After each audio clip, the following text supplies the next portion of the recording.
The ancient past is full of enticing legends that speak of a time in which men challenged the authority of the gods. Great leaders arose to push back against the power-hungry deities who control our planet, some of which are forever immortalized in the folklore of indigenous peoples around the world. However, some of these great legends were recorded on clay-baked tablets, such as those of the cultures that arose in ancient Mesopotamia. Here we find stories of gods who sought control over the world and ancient kings who went to war in hopes of ensuring humanity's safety. But could there be any truth to these tales? Join us in this video as we venture back to the dawn of civilization as we know it in the Middle East, to a time when gods walked among men and where advancement in science and writing were made that we still use to this day. Who was Gilgamesh, legend or fiction? One of the greatest samples of writing from the ancient world is a Mesopotamian work known as the Epic of Gilgamesh. According to researchers, it is one of the oldest poems in the world. While many would suggest it's nothing but the work of a Sumerian mind who struggled with life misfortunes, others have suggested that there could be, in fact, hints of truth in the ancient tale. It's generally accepted that Gilgamesh was a historical king of the Sumerian city of Uruk and reigned over the nation anywhere from 3000 to 2400 BC. Thousands of clay tablets have been recovered from the Mesopotamia era, each inscribed with a unique form of writing that's considered among the oldest in the world. Many were nothing more than records of cattle and grain. However, a small amount had been translated and speaks of fascinating tales shedding light on the mindset of these ancient people. It's thought that the earliest available tablets that record the Epic of Gilgamesh date to around 2000 BC, but they are mostly incomplete. A later Babylonian version exists, which is around 2/3 complete. Many of these later tablets were discovered until the 7th century AD, when scholars of the era discovered a cache in the famed library of the renowned Assyrian king Ashurbanipal. But just what is contained in the collection of ancient writings has sparked the interest of scholars in the last century. Just who is Gilgamesh, and what could we learn from this ancient legend that could benefit our lives? A foe turned friend. The most complete version of the Mesopotamian epic begins with praise being bestowed upon Gilgamesh, a semi-divine mortal known as a great builder, warrior, and king of Uruk. Referring to as a knower of things on land and sea, according to the legend, he had become so powerful that a deity known as Anu decided his rule must come to an end. According to legend, Gilgamesh had become harsh in rule, and so gods decided to create a semi-divine warrior to slay the king. This led to the creation of Enkidu, a man who spent his early years living among animals in the wilderness. Nicknamed the Beast, Enkidu's power soon grew, and not long after, he was initiated into the city life before traveling to Uruk to take a battle against Gilgamesh. When Enkidu arrived in the city, word had already reached Gilgamesh that the god Anu sent a beastly man to end his treacherous reign. Following various trials of strength between the two demigods and a final fight, Gilgamesh came out victorious, and the god's plan was spoiled. However, during the contest, something changed in Gilgamesh.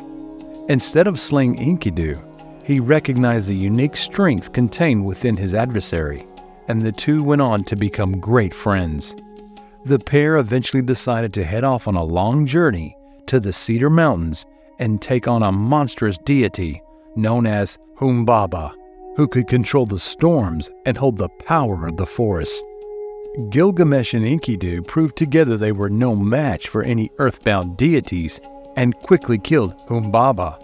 This act of treachery further angered the god Anu, so he decided it was time to put an end to Gilgamesh once and for all. Anu created a devious creature known as the Bull of Heaven and gave it to his daughter, Ishtar. You see, before Gilgamesh first encouraged Enkidu, he had sworn his hand in marriage to Ishtar. But after all the events that conspired and his death-defying journey to the Cedar Mountains, Gilgamesh decided he no longer wanted Ishtar as his wife, an outcome she took great offense to. But instead of taking out her anger on Gilgamesh, she decided to turn her attention toward his new best companion, Enkidu. When the mighty bull first arrived on Earth, he slew 100 men with one snort, and with another colossal snort, it slew a further 100 men.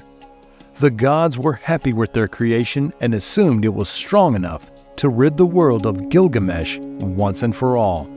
So they sent the bull of heaven to hunt for Uruk's king, eventually coming across both him and Enkidu.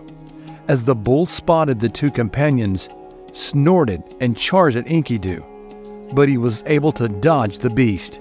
As he passed by, he leaped on its back, grabbed it by the horns.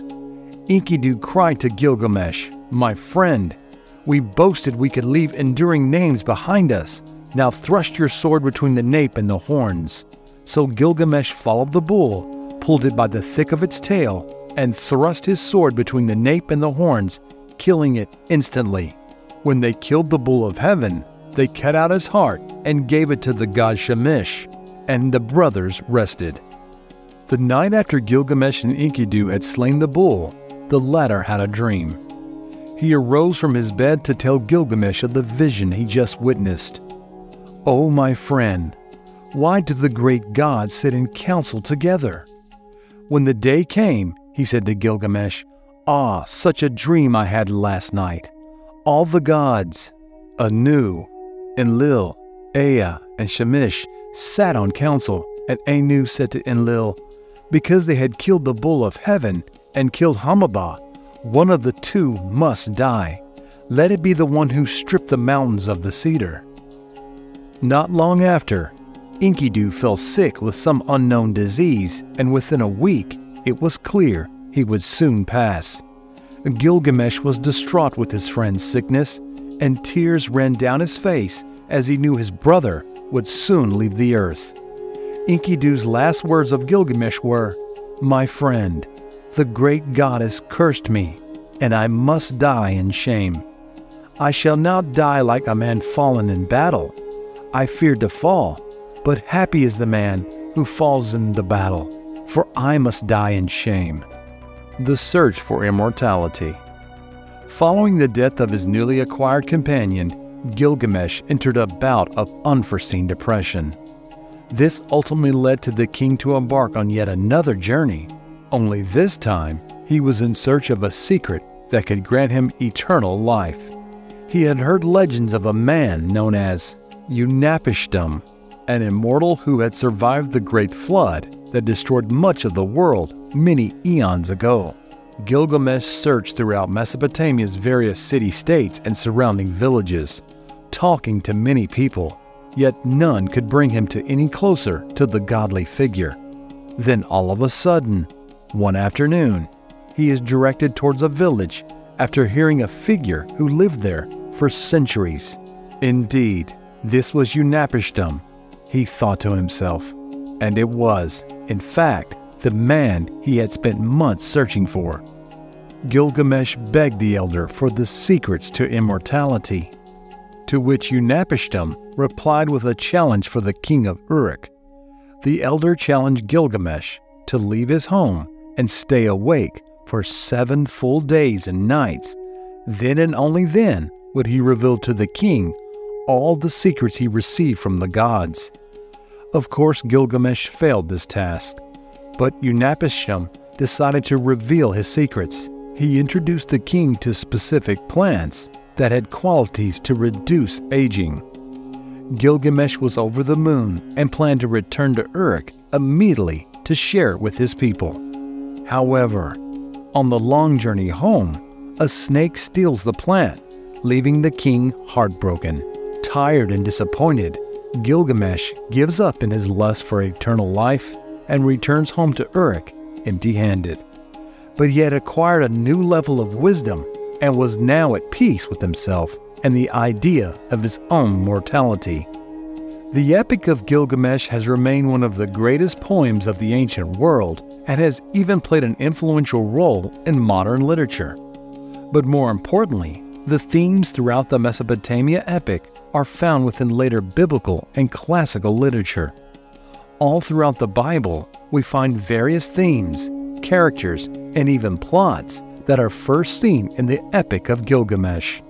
From accounts of the Garden of Eden to prophets and singular figures who survived a great flood, all of these seems to have its origins in the Mesopotamian epic.